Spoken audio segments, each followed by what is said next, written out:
aydın sağları bilen devam ediyor.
Mehvalar Rövşencan'ın bağıt toyunu en iyi görüyen insanları umuman davara bede gören mehvalar tanz ediyor. Gedir şpırdatam hadır yine de ardıgların toygutlularının şayadı oluyor.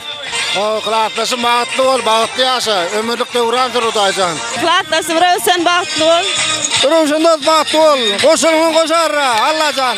Rövşen bağıtlı olsun Allah'can. Oğul töylerine de şeydik vermek nasip etsin. Ağamca bağıtlı ol. Rövşen day bağıtlı ol, bağıtlı yaşan. Bir ömür bağıtlı yaşan. Bağıtlı olun, elimi damın bağıtlı durmuştu yaşan. Ağacan bağıtlı ol. Dene kulüp edin Hudayım. Bağıtlı olun. Rövşen'in bağıtlı ol, koşulun koşar. Rövşen bağıtlı ol.